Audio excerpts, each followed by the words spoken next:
جس کے خلوص کا کوئی پیمانہ نہیں ہے، واہ واہ، بہت خوبصورت، جس کے اخلاص کا، ایثار کا کوئی پیمانہ نہیں، جس کی وفا کا کوئی پیمانہ نہیں، اللہ، جو جانتے ہوئے جا رہا ہے، جو جانتے ہوئے اپنے آپ کو فدا کر رہا ہے، جانتا ہے، علم ہے، ساری چیزیں، بس یہ رات بڑی سنگین ہے۔ کل میں نے عرض کیا تھا، دروازے تک پہنچے تھے اور کہا حسن بیٹا اب اصحاب سے کہو کہ دور ہو جاؤ، مجھے کھڑا کر دو۔ مولا کیوں کھڑا کر دیں؟ کہا میری زینب دروازے پہ آئے گی، میری ام کلثوم دروازے پر آئے گی، وہ دیکھ نہیں سکیں گے،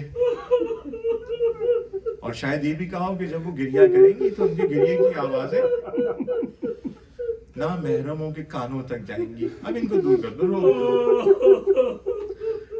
بس جب پہنچے دروازے پہ تو کیا حال ہوگا مجھے نہیں پتا۔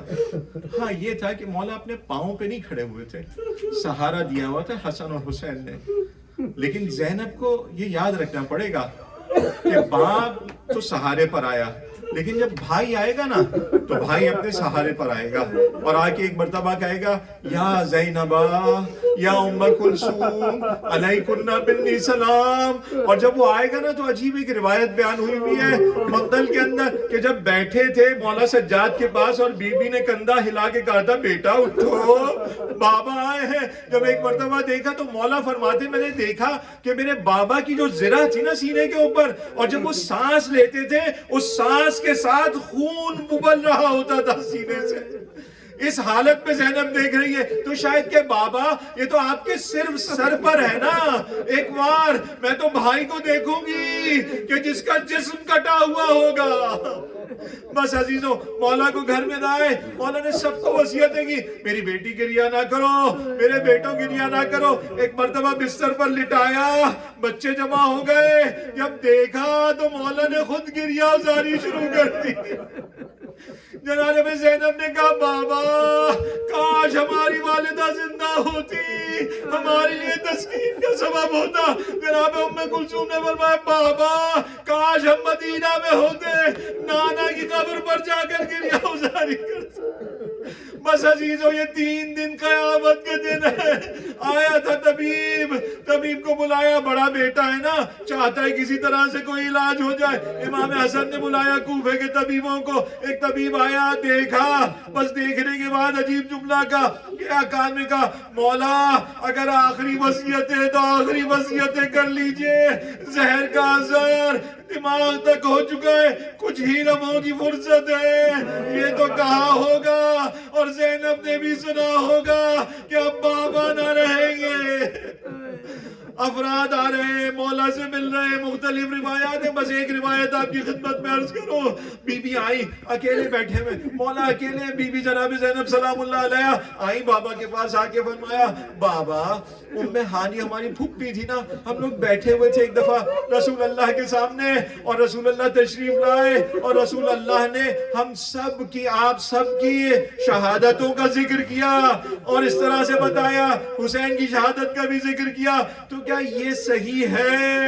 ایک مرتبہ مولا نے کہا ہاں بیٹی اس سے زیادہ میں بتاتا ہوں، اسی شہر میں لائی جاؤ گی، ہاتھ مجھ پر بندھے ہوں گے، تمہاری بے عزتی کر رہے ہوں گے، اہل حرم کی حرمت کا خیال نہ رکھیں گے۔ میں کہوں گا مولا آپ نے تو کہہ دیا، لیکن جب زینب آئی ہوگی ہاتھ بندھے ہوں گے، لیکن آپ نے نہ بتایا تھا تمہارے بھائی کا سر نو کے نیزہ میں ہوگا۔ بس عزیزوں بچوں کو جمع کیا، وصیتیں کر رہا ہے میرا مولا، یہ آج ہی کی رات ہے، حسن کو وصیتیں کر رہے ہیں، حسین کو وصیتیں کر رہے ہیں، روایت میں 2 جملے ملتے، سب کو وصیتیں کی، نام لے لے کر وصیتیں کی۔ ایک مرتبہ حسین کو دیکھا، کہا حسین بیٹا صبر کرنا، یہ امت میرے بعد تمہیں قتل کر دے گی۔ اور بس آخری روایت جناب محمد حنفیہ کہتے ہیں میں نے دیکھا کہ بابا کی پیشانی پر پسینے کے قطرات ہیں. میں نے پوچھا بابا آپ کی پیشانی پر پسینے کے قطرات ہیں؟ فرمایا ہاں. رسول اللہ نے فرمایا جب کوئی مومن اس دنیا سے جا رہا ہوتا ہے تو اس کی پیشانی پر موتیوں کی طرح سے پسینہ نمودار ہوتا ہے. بس اس کے بعد ایک مرتبہ کا میرے رسول اللہ تشریف لے آئے, جناب ابراہیم آ گئے, جناب نوح آ گئے,